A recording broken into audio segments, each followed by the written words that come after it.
Hi everyone, I'm Michelle Adams from ProWritingAid, and today I'm joined by Christina Stanley. She is the best-selling author of the Stone Mountain Mystery series. She also has many years of experience as a professional editor, and most recently she is the creative force behind the Fictionary editing software. So welcome, Christina. We're so glad to have you here with us. Hi everybody, it's great to be here today. All right, so Christina is going to do a walkthrough of the Fictionary software for all of us today. So I am going to just hand the reins over to her, and I'm just going to go off camera and learn with the rest of you. Okay, terrific. Thanks for the introduction, Michelle. It's always fun to be working together with ProWritingAid, and we've been doing it for years now. I'm not sure if everybody knows who's on the call that ProWritingAid works directly inside of Fictionary, and that's why we have such a tight relationship with each other and do lots of these events together. And so when Lisa asked me to come and do a demo of Fictionary, of course I said yes, I would love to. So what I'm going to do today, I'm going to show two main things. And the first thing I'm going to show is how you edit a manuscript that you have a draft of. And then the second thing I'm going to show is how to outline if you're starting from scratch. And so you can do both within Fictionary. And we started out mainly as an editing tool and then got a push from our writers that people wanted to outline and write there too. So we added that, of course, because that's what people wanted us to do. I think Michelle put up that we have a discount going. I'm sure she can share the link for everybody. It's 40% off for all ProWritingAid users. And what I want to mention about that is you still get a 2-week free trial. Sometimes when people start, they think they're in the trial and don't get a coupon, but we give everybody a 2-week free trial, whether or not a coupon is used. So that's there. And the coupon code is PWA 2021. So with that, I'm going to start. What I'm going to do, I'm going to turn off my video because my computer gets too slow if I'm running that and our app at the same time, and I'm going to share my screen. So I'm just going to get straight going into a demo, and I'll turn my video back on when we have a Q&A session. Also note, while I'm doing the demo, I can't see the questions, so Michelle or Amy are going to monitor those for me, and they can either break in or we'll answer them at the end. Okay, so I will share my screen. Okay, so Michelle, I assume you're just going to pop on and tell me if you cannot see my Fictionary bookshelf. If you can, that's great. Yes, everything looks good. Terrific. Okay, so where we're starting here, what I want to show first is the first thing you need to do when using the Fictionary app is import your manuscript. And so to do that, you can do it. You can sign up for a free trial on our fictionary.co website. And then from there, you'll be taken right through the import manuscript process. So I'm just going to show it here because I have an account open. So what I'm going to do is import another manuscript onto the bookshelf. And here, the first thing that comes up is it asks me to select a file. And so I select a docx file, which of course I can't see because the bar is in my way. There we go. And I just choose it. I'm going to rename it so that I know this is the one I'm importing and not the Evolution for Demo I'm about to use after this. So when you import, the first thing we do is we ask you how your manuscript is imported, or is formatted. And here's really the first place Fictionary technology helps you in your writing process. The industry standard for a novel is to start each chapter with the word chapter, and it's also reader expectation. So by doing this prior to editing your novel, you're really setting yourself up for success. So my manuscript has chapters. Some writers use heading 1, some use both, and some don't use either. So there's different ways to go through the import process. This is the easiest way. The next thing is to look at how the manuscript is formatted based on scenes. And a scene break character is the character that goes in between the scenes to mark that a scene has ended and a new scene is beginning. And reading technology has made this a must for formatting a manuscript. The devices people read on has influenced how we read our stories and therefore how we format our stories. And the device sizes vary between ebooks, not like a print book where you always knew where the end of a page was. In any electronic device, you never know where the scene break is going to occur. And if it happens at the bottom of a page, the reader has no indication that a new scene is going to start and therefore might get confused. So this is the second way StoryTeller is pushing you to format in a way that's going to help your readers. So then I just move forward, and here the scene break character I use is a tilde. You can use stars, whatever text character you want that's unique in your manuscript.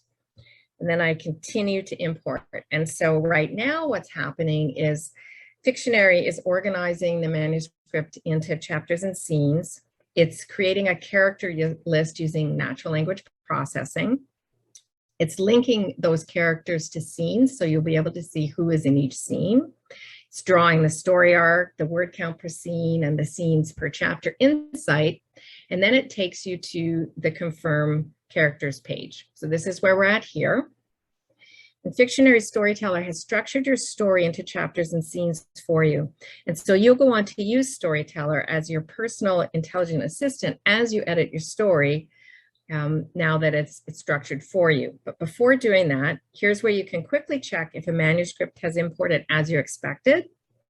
And you can see that the story structure is going to help you as you edit on a scene-by-scene basis. So usually what I recommend is we just click show last scene, and you go down and you make sure, yep, that's the end of this novel. It generally looks like it's broken out how I expected it to break out, and then I click next. So there's not really too much to do here. Then the Fictionary will tell you the book has 26 chapters, 88 scenes, and over 80,000 words. So the next thing we're going to do is look at the cast of characters that Fictionary brought out for you. And so StoryTeller has listed all the character names in one place. And it's your first look at your characters in a book before you start editing. And so as you see, as you look at this list, it's AI based. And so it's not going to be perfect. Fictionary does its best to get it as accurate as possible. And so what we've done is we have enabled it so that you can update the character list. So I'm going to just click I'm done for now at this point. And then what I want to do, I have set up on the bookshelf a separate novel that I've set up for this demo. So I want to show you that and show you the cast of characters from there as we go through and do a sample edit of a story. So to find the cast of characters, you can go here at any time and update it at any time. You just click cast of characters.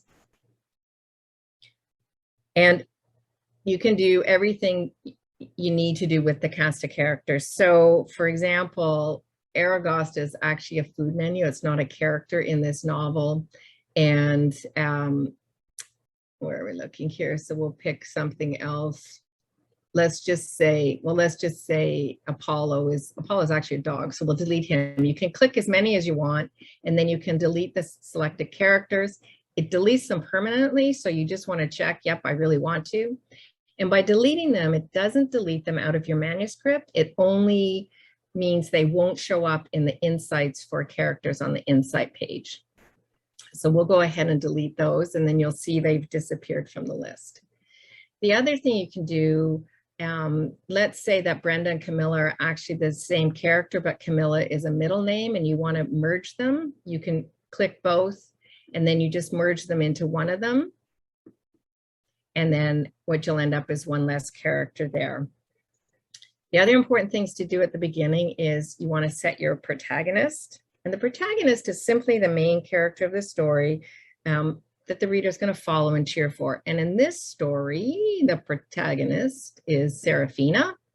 And so we set her. And yes, I want to set it. So we have a confirmation page here. And then here you can see my protagonist is Serafina. The other thing, in this particular book, every scene is written from her point of view. It's a single point of view character novel. And so I'm going to set that for my story. Once you do this, you can't undo it. So make sure you really want to do it. Okay. And the last thing we can do here is we can add a character. So you just type in the name, and I'll just call them a character with my lousy typing.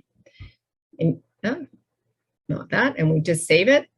And there you can see a character shown up here. So now if for some reason while it didn't show up, or you're revising, you add a new character, you can always come to this page and do that. So now we're going to jump over to the evaluate page. And this is where, the real work of Fictionary comes in and how it's going to help you edit. So just a quick overview. On the left panel over here, this is the structure of your story as shown in chapters and scenes. And you can see I've put some scene names in here just to show an example. The middle panel, this is where you're actually going to edit. So you can make all your changes here. And on the right, we've got the character, the plot, and the setting. 38 Fictionary story elements to evaluate your story against. And we also have a notes panel. So if you want to keep notes as you go, or just little reminders for things to do, this is where you do that. All right, so we're going to start out looking at how Fictionary helps with characters.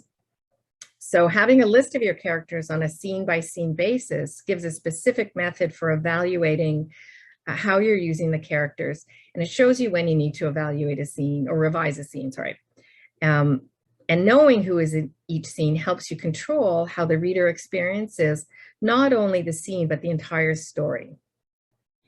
So to see who's in a scene, you click the view button and you get a list here. And so we've got Alyssa, Katie, Nick, Olivia, and Serafina. So in this scene, Nick is actually dead, so he's not a character in the scene, but he is mentioned. And if you think of, so I just click the little arrow there and he moves over to mentioned. If you think of characters in a play, the characters on the stage are in the scene, and the ones they talk about and just mention are the characters mentioned. And so you can delineate that way. And the only difference here is only the characters that are in the scene show up in the character insights. And I'll show you what that means in a minute.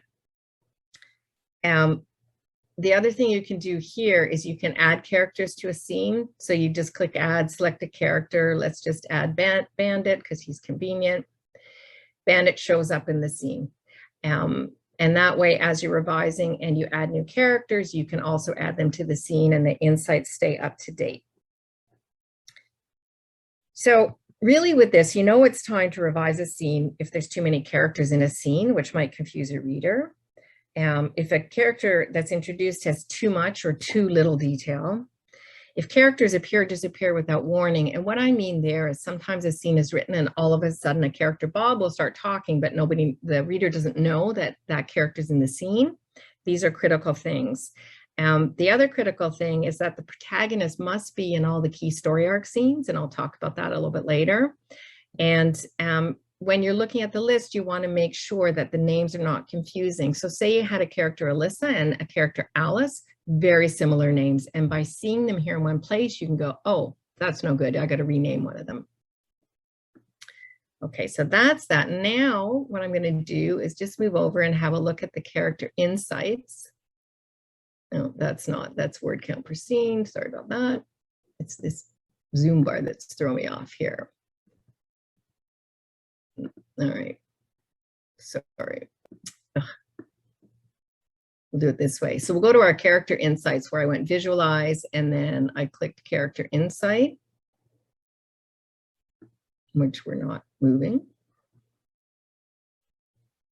Okay, there we go. Yeah, sorry, my computer gets a bit slow when I'm on Zoom for some reason. So this is the characters per scene insight. So here, what we're doing, it's showing you how many characters are in each scene. And so really this is important because you don't want the readers to flip or click pages to find out who a character is. And this can happen if there's too many characters in the scene. And in this insight, you can scroll across and look for places where there's too many characters. So scene 25 has 11, scene 33 is getting a bit up there. So you want to maybe start looking at those scenes. So if we then go back to the evaluate page and we look at scene 25, which is here, we can then look at who's in this scene. And you can see it's quite a bit.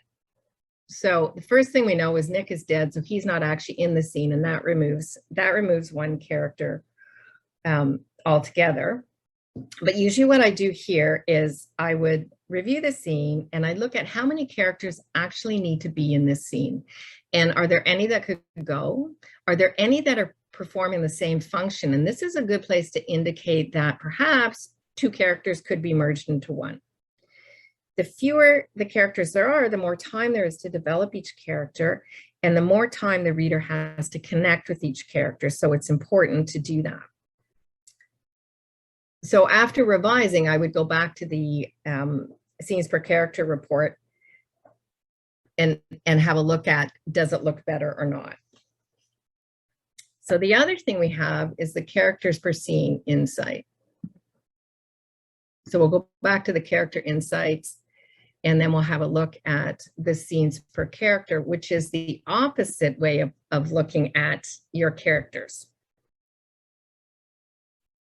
Okay, so the scenes per character insight shows you the number of scenes each character is in.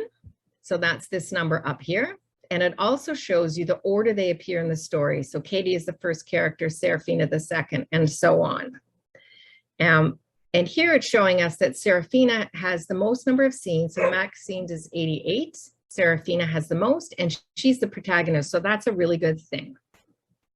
Nick's number will reduce as we go through and we move him over into the mentioned characters mentioned, or we can just leave him here because we want to see he's the guy that's killed in this book. Is he in there enough to remind the reader? So you can look at it two ways.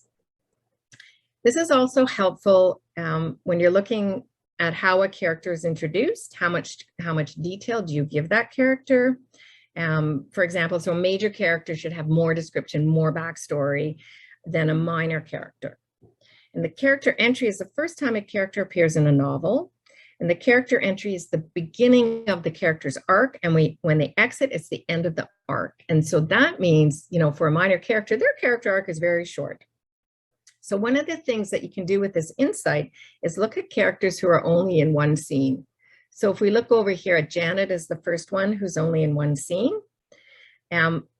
then I want to go back to the only scene that she's in and have a look at, is there any way I can revise this? Do I need to use her or not? So I want to look at, did I describe her in as little detail as possible so that the reader's not confused, but they get that she's there. And to do that, we go to the cast of characters page. And on the cast of characters page, I'll just deselect these two. We'll go and find Janet. Okay, so here's Janet, and what we can do is view her first scene. So Janet, I know this because I've read the scene, is down at the bottom here, and it's the assistant. And so she appears once, we mention her name once, and that's it. And so really the way to revise this scene is she doesn't even need to be in it. She's never in a scene again. She doesn't need to be named like she is here. No thanks, Janet. Well, it doesn't matter. So the two options are here, just remove the name or take her out altogether because she's only here once. Now let's go back to the evaluate page. So you can see, I mean, looking at an 80,000 word manuscript and trying to figure out how to fix it is really hard. Like story editing is a hard, complex task. And so what I want to do here is just take a deeper look at the evaluate page and how Fictionary can help you with it. So as you know, Fictionary has organized your manuscript into chapters and scenes so you can look at your story without having to keep track of your entire novel in your head or scrolling up and down in a Word document, for example. So you can work on each scene, evaluating the character, the plot, and the setting, giving you a structured process that will lead you to the final scene. So let's just have a look at, we'll go to back to scene 1 here. So we'll look at characters. So here we've got 38 elements. If you're feeling a little overwhelmed, you can hit the advanced mode button and it goes down to 15 of the key elements if you want to start there, just to make things a little bit easier. So we'll look at a scene from the character perspective. So in this scene, we've already looked at who's here and Nick is mentioned. Point of view character is Serafina. You can reset it to anybody else if you decide you're changing who the point of view is, or if you write multiple points of view and Fictionary didn't quite get it right, you can change it here. So in this case, Serafina's goal, because she's the point of view character is to make it through the funeral. I'm going to come back to the character arc in a second. It's a super interesting insight that's new to Fictionary, but has some valuable input for characters. The point of view goal internal may or may not be known to the reader. And in this book, it's not yet, but Seraphina is a bit suicidal. And so that's her internal goal, which of course we want to change. Is it related to the plot? I know this because I wrote it. Her goal, though, right now is just to make it to the funeral. And she is a character who is, she likes to be isolated. She's an introvert. She loses friends and family because of it. And so if she can't be at her own husband's funeral, she's going to alienate her friends and family, and that's important to her. The impact on her, and she is the protagonist, is negative. What she learns is Alyssa, who she hasn't seen in 10 years, is at her funeral. So here, you only want to put key things that are relevant to the story that you want to remember. And then are the characters in motion is important because motion adds pacing. And so if the characters are too static, the scene will feel slow. And so you want to make sure there's motion in every scene.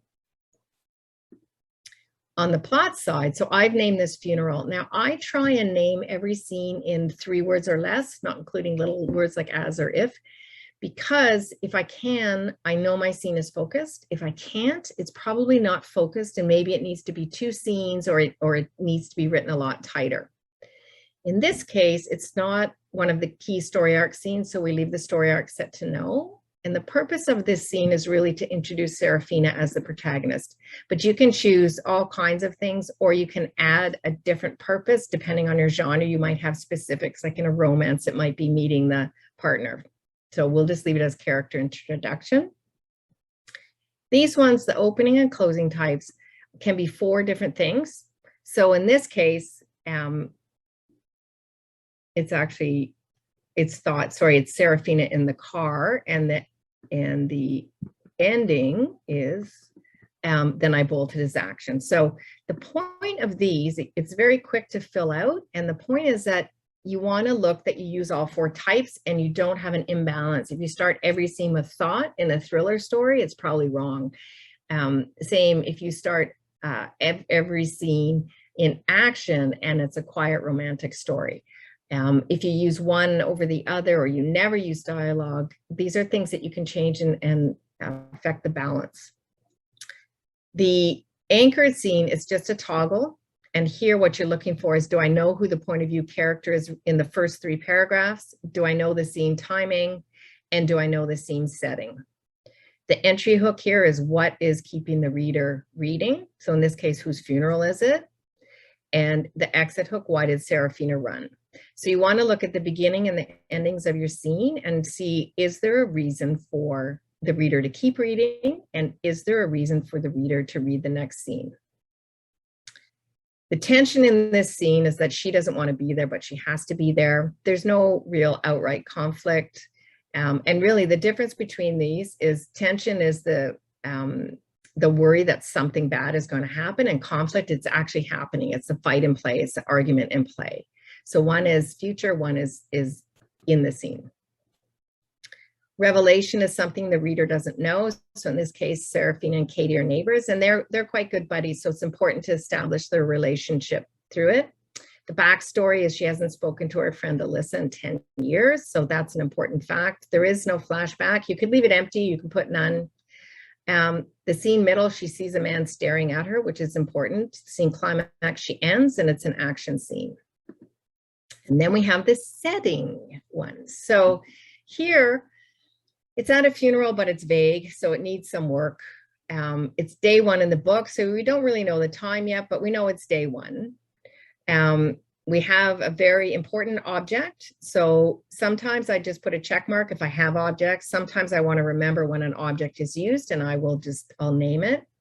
She sees an unknown man. There's no sounds. It's a great place for emotional impact because they're at her husband's funeral and she doesn't want to be there. It's raining. She's touching the urn. It's all in one location.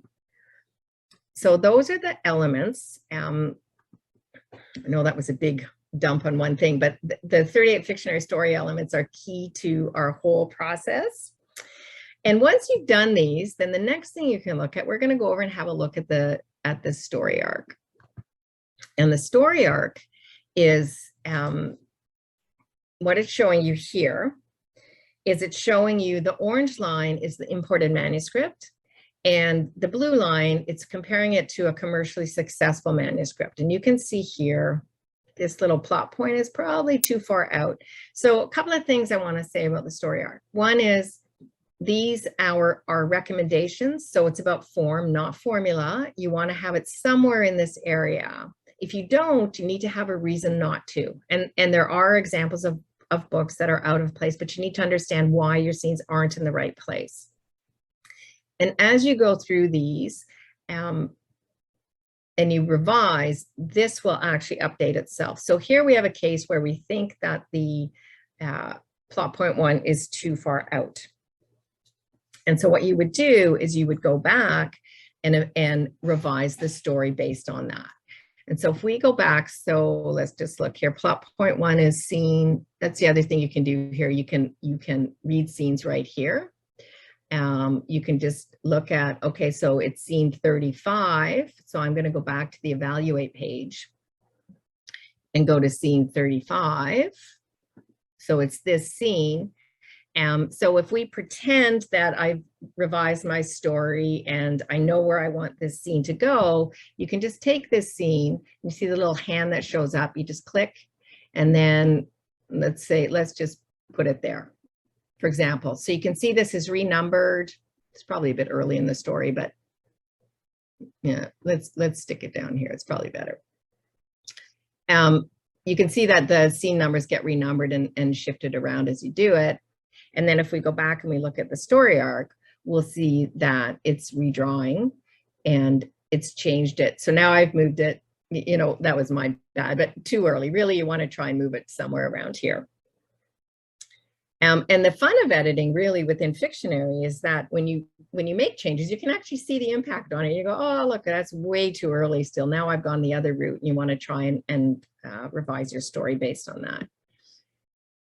So next we'll have a look at the word count per scene. So the word count per scene is interesting because it shows you how your story is structured in the context of the word count in your scene. And you can see in this story, for example, scene 22 here has a huge word count. It's way longer than the others. And so this structure is something you wouldn't see just looking at an MS Word document. But here we've given you a visual that shows you that scene 22 is way out of balance. And you could then go back and see if you want to revise it. So when the reader reads a scene that's out of balance, the scene is going to seem long for them. They might not understand why, but the story is going to feel off to them. And that's the first trigger, then the reader's hedging their way out of the book, which we don't want. So to fix this, we just remember it's scene 22, which again, you can read here if you want, or you can go back to the evaluate page and we look at scene 22 just by clicking on it. And here, now I've cheated and put a mark for myself. But what you would do is you would read through the scene and you go, okay, you're going to look for trigger points. Did the time change? Did the location change? Did the point of view character change? And so what you can do here, we're going to make a separate scene from it. So we add a new scene below just by clicking the pencil and then add a new scene. And then from here, where I know this is my new scene, I'm going to select the whole scene down to the bottom. And then I'm going to cut it. You can see it's really long by using Command X, and it's gone. And then I'm going to paste it here. And now what I've done is I've split the scene into 2 scenes. And then we can go back and we can look at the word count per scene, and we can see if our story is in better balance. So we'll go over to the word count per scene and have a look. And so we can see it's better, but it's not great. So I would keep going through this until I got it to, in this book, I'm hovering around 1,000 words. It doesn't always have to be the same, but maybe if this was the climax, it would be okay. But in this case, I would want to keep working on it until I got it fixed. Okay, so one other thing I want to show you here, I'm going to skip some of the reports just for timing, but it's this story map. And I love this. And as an editor, I use this all the time. But what you can do is you can select what you want to look at. So say, for example, we want to look, you can get rid of these, but if I want to look at entry and exit hooks together, I can add them in. And here I've put notes for myself. So I've put the entry hooks. Anywhere I put a check mark, I think, yep, I've got a great one. And anywhere I think, oh, I don't have an entry hook, but I don't want to fix it at the time, I just put none in the story element. Same for the exit hook. And then you can see when you're looking at these, and you want to go back and revise, it's an easy way to do this. And you can do this with tension and conflict. You can do it with backstory and flashback. You can do your opening and closing types. Any of the elements are shown here, and you can select the ones that you want. Okay, so that's the story map. Now I just want to flip back to the evaluate page. So from here, we talked a little bit about the advanced mode. What I want to talk about is learning a little bit. So how does StoryTeller help you learn? So it's helping you by looking at the 38 story elements and the ones you want to consider. So it's not only a platform that creates structure, it's an in-the-moment advisor that provides relevant information as you revise your story. So if you don't know what an element is, you can click any of these question marks and we'll tell you why it's important. You can click needs more and how to use the element, and then writing advice specific to that element. So it's to help you learn as you go, and it's better than it's better than a writing course where you have to remember everything you've learned and apply it to your story, or going and searching for advice in a book. You can look right here and remind yourself for every one of these. So that's, let me just see if I've missed everything. So we've gone over the manuscript, characters, plot insights. Let's just have a quick look at the plot insights. And so here we have the purpose of each scene, and you can add purposes, you can have all kinds. And here what you're doing, so I haven't added them for the whole manuscript, but this will show you the balance of character introduction versus character development, etc. And if you're having a lot of character development scenes happen near the end, that's a problem. Your character should be developed by the midpoint, if definitely by plot point 2. And if it's not, then you want to have a look at why you're introducing and developing characters. Could be because you're writing a series. If you're writing a standalone book, it's a problem and you want to have a look at it. The opening closing types are only going to have a few because I've only set a few, but you can see here in the first 7 scenes, I've only used thought and description. So that's not a great balance. You'll be able to scroll through and see the order, and you can start looking at patterns that you have in your own writing. Where on the closing types, I've have a much better balance. And so you can look at this and see really how it's impacting your story. So let's go back to the overview menu. I still have a few more minutes. I want to show you a couple of things. So that's the very high level view of how to edit your manuscript. If I go back to the bookshelf, I want to have a look at Gone Girl. So Gone Girl, we're going to pretend that there was nothing in here. So let's say this was empty, and we're going to pretend that we're Gillian Flynn and we're making our outline for Gone Girl. Now, I'll tell you flat out, I'm a pantser, but I'd like to do a tiny little bit of outlining.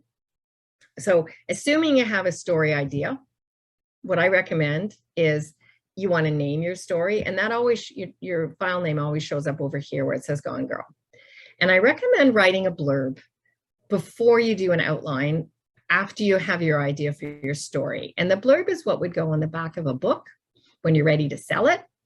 And it's telling the reader what the story is about, and it's a promise. And so as you're writing your book, you want to stay true to that promise. And in your blurb, you want to see that it's clear who the protagonist is. And so as a minimum, when I am doing an outline and writing within Fictionary, there's the first few scenes where you set up the ordinary life for both Nick and Amy, and maybe you need a few scenes to do this. You don't know this yet. You're just kind of toying with it.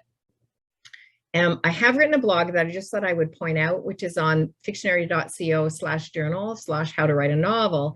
And this does a deep dive into Gone Girl and how maybe it could be written, and I just like it because it's a great book. The next thing I do is I look at my inciting incident, my plot point 1, my middle point, plot point 2, and the climax. And so in Gone Girl, the inciting incident is when Nick comes home and Amy's missing. So I've named that scene Amy Missing. I know what it means. Plot point 1 is where he goes to the press conference and, that's middle. Plot point 1 is where he finds the first treasure hunt clue. And this is when he knows that Amy is misleading everybody and she's the one driving this issue. And so he knows he has to do something about it. He can't turn back. The middle is the press conference where he figures out he's got to be proactive or he's going to end up in jail. The plot point 2 is where he's at his absolute bottom in the story, where Amy lies about the kidnapping. And so he's stuck with her and has to figure out how to get away from her.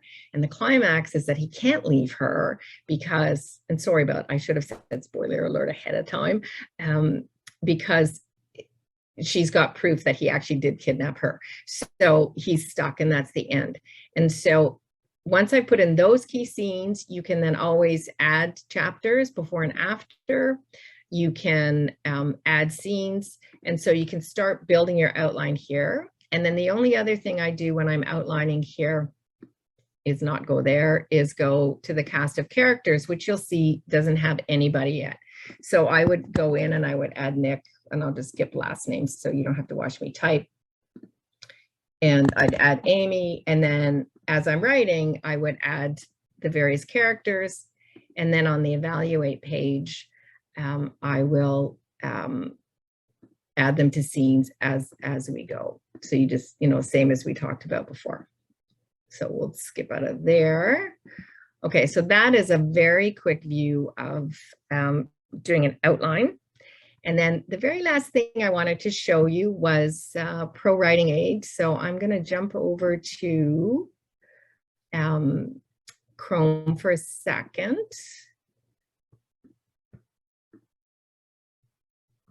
Okay, so here, same manuscript. Now we're in Chrome.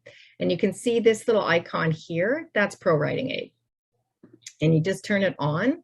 So I have it disabled just to show you how to turn it on. And once you turn it on, it shows up over here. Oops, sorry. There we go. So you can see here, there's a couple of ways you can use ProWritingAid. And one is you can make the changes here just by clicking on it. And the other is this beauty, where you click here and you can see all of the evaluations of your book from a copy editing point of view, which is just, I love it, because now we're doing our story editing and we can copy edit. You can click here, and I picked this one because it has a graph and I like graphs. So if you don't know what it is, you can read about your sentence, you can go off and read a full article. And then the other thing you can do is you can open the full editor. And it's just being a bit slow because now I have Safari open and Chrome and Zoom. And then you can edit right here. So, my favorite, my go-to is the grammar insight. That's where I go first. And you can see if you click here and fix it, it will actually update it in the text in Fictionary. So if you just want to focus on copy editing, you can do it all here and it gets done. So let me just click out of there. And you can see here, Ontario is now fixed where we did it in there. So, okay, that's the last. The only other thing I wanted to show you about the coupon is when you, if you do the 2-week free trial, when you decide it's time to enter a credit card, you hit your manage subscription page, and then up here, you choose your plan, whether you want it to be annual or monthly.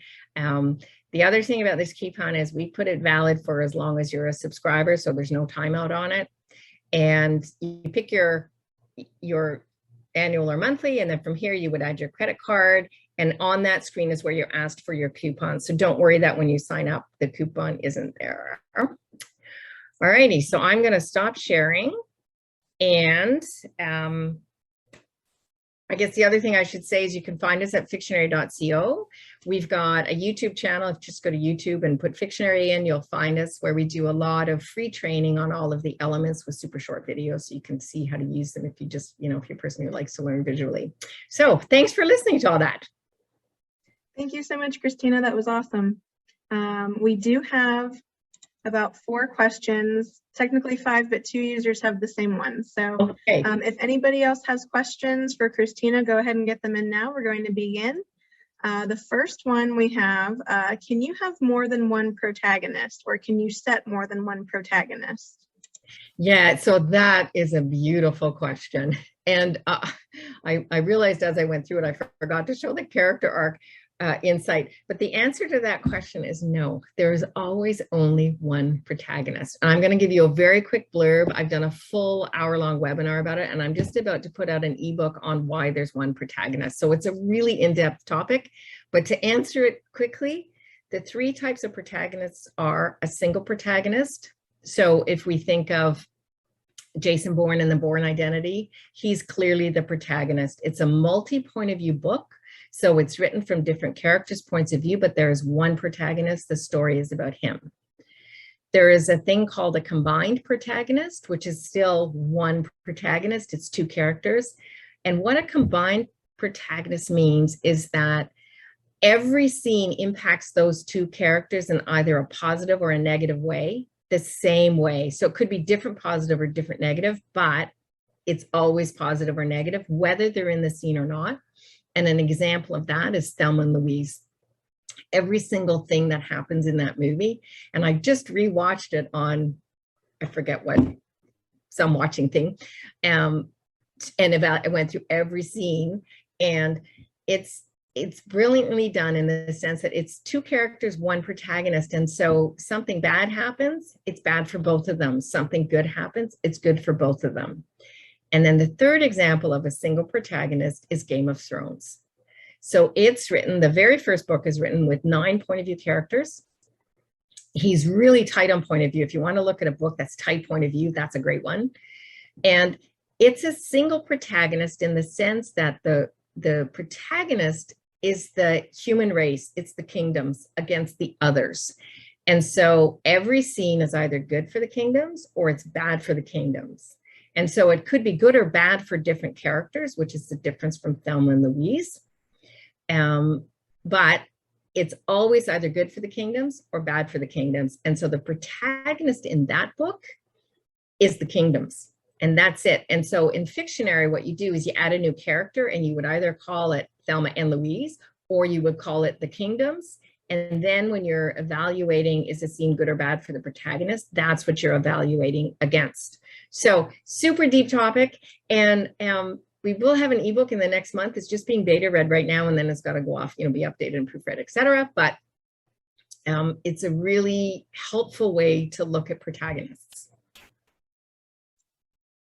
Okay, our next question. Does Fictionary use the latest edition of Microsoft Word? So it doesn't, so you don't work in Word when you're using Fictionary. It's docx, so not doc. So you'll see it when you import a manuscript, it has to come from a docx file. So any of the versions that are docx will import. If it's a doc file or something else, it'll just show grade when you try to import it. You can't actually import it. And so what we do is, and we chose docx because it's an easy one to convert through. So for example, in Scrivener, you can compile and have it export your Scrivener document to a docx file and then import right into Fictionary. Same with Google Docs, you can download into docx and into Fictionary.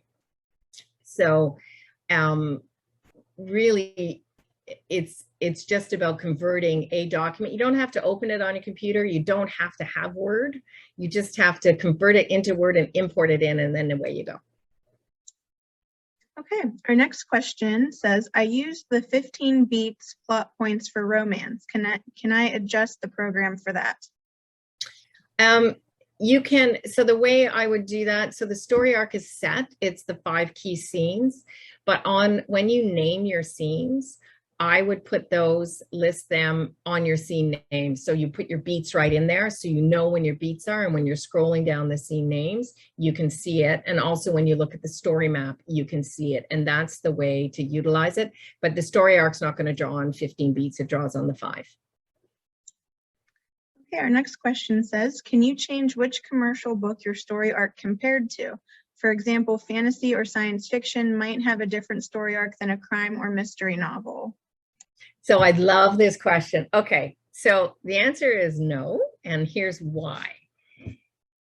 Since the beginning of time, the story arc has not changed on the way it's drawn. So the inciting incident is always within the first 15%. And we go way back to Beowulf, which is the first Anglo-Saxon book story. It's really an epic poem, but even that followed the story arc that's used today. And so the inciting incident is up to 15%. If it's later, you need to have a reason why. And the movie Casablanca is a great example where they have a lot of subplots with a lot of tension to push that inciting incident out. And so the viewer will put up with it. But you need to be careful if an inciting incident is later than 15%, regardless of the genre, the reader is going to think, well, why nothing's happening? What's going on? Plot point 1 hits between the 20 and 30% mark. And this is where the protagonist can't return. So Harry Potter is the easiest example where he gets off the train at Hogwarts. He can't get back on, it's gone. That's his plot point 1, he's got to move forward. The midpoint obviously is between 45 and 50%. And this is really where your character goes from reactive, which is the example I gave in Gone Girl, to proactive, where Nick has to start leading this and doing something, or Amy's going to win. And it's really, that's the start of the character driving stuff that really then pushes to plot point 2, which should be the scene where the character is at their worst. And that's between 70 and 80%. And then after that, you go to the climax, which is 85 to 95%, which is, of course, the most tense scene. It's the scene that answers the story question that's in the blurb, which is why you want to remind you to have the blurb there so you know your climax scene is related to it. Super important. And so literally since the beginning of time, all the commercially successful books have followed the same form of a story. And so that's the form that we've chosen. And hopefully that answered that in a very long way.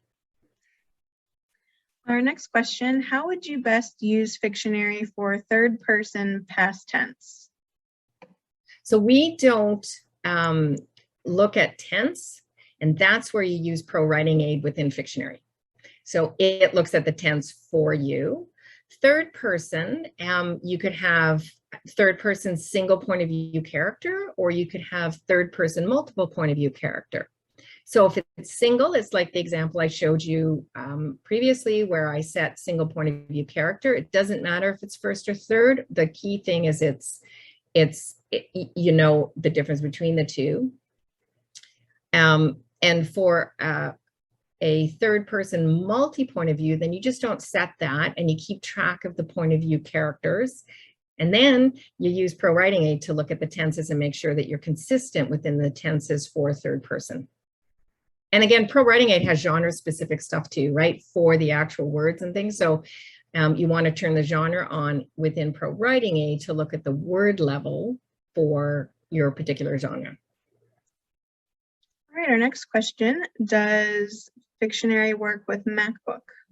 Yes, I use a Mac, and you can use it on Safari too. And I own the company, so I'm sure because I'm a Mac user. And our last question, does the special discount this week only apply to a yearly subscription? No, it applies to a monthly as well. And as long as you continue to subscribe, it will stay with the monthly. So the monthly is normally 20, so it's for 12. And the yearly is normally 200, and so it's for 120 instead. Oh, we had one more question in the chat. Does Fictionary work with Scrivener? Right. And so that's the same thing as it's a little bit the same as the docx question, whereas Scrivener is, I mean, it's a beautiful piece of software, and we have lots of writers who use Scrivener. And in Scrivener, there's a compile option, and you can compile so that the document exports from Scrivener to your desktop to a docx file. And the beauty of Scrivener is you can also have it so that when you export, you compile that it starts each chapter with the word chapter, and it'll put your scene break characters in for you. And so it's formatted perfectly for Fictionary. So we love it when writers come from Scrivener because the manuscript just goes boop, boop, and it's in. And someone else just asked, will this work with an iPad Pro? Mostly. So we haven't officially supported it on an iPad, but we do have writers who do use it on an iPad. Some of the visuals are a bit off. You know, it might look a little strange, like the drop down might kind of hang off the bottom or something. So we haven't fully done it there, but we do have users who use iPads. All right, that's all of our questions. Thank you so much, Christina, for being here, and thank you to everyone who attended today.